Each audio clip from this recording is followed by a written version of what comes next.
Why is it important for us to measure things in our ministry?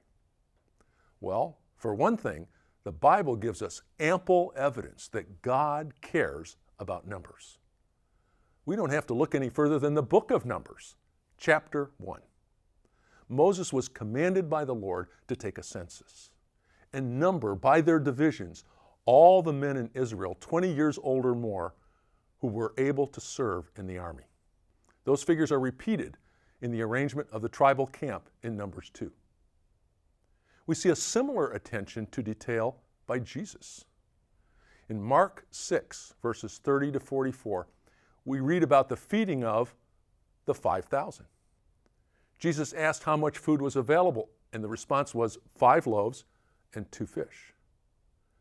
Then Jesus directed the people to sit down in groups of hundreds and fifties. The scriptures then record that 12 baskets full of broken food pieces were picked up at the end. And then, wouldn't you know, in Mark chapter 8, verses 19 to 21, we read of Jesus recounting the numerical details of the miracle. The book of Revelation also contains many references to specific numbers. And the book of Acts records 3,000 responses to the gospel message on one day. I believe that God has given the glory He is due when the magnitude of the miracles are recorded. In Psalm 145, verses 4 and 6, we read, "One generation will commend your works to another. They will tell of your mighty acts.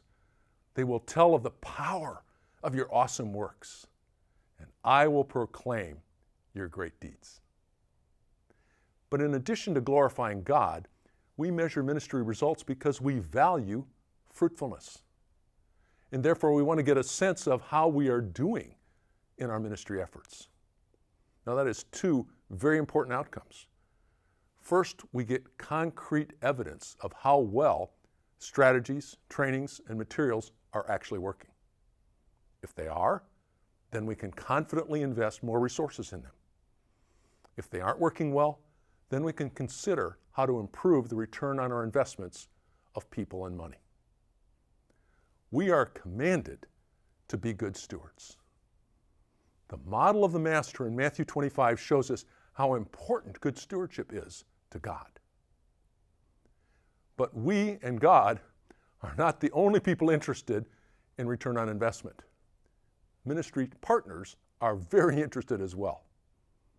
I just read a letter from a generous donor through the years. He had some serious concerns about the lack of results from one of our ministry projects.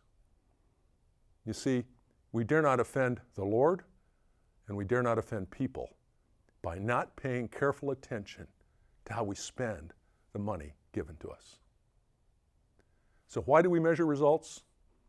For the reasons I've given, plus one more.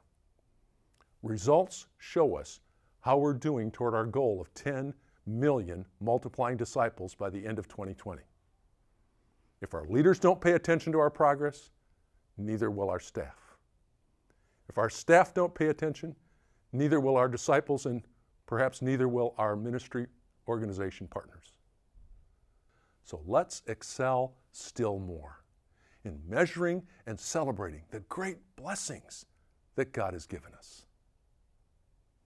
Thank you for all you're doing to help build spiritual movements everywhere. It is a privilege to serve the Lord with you.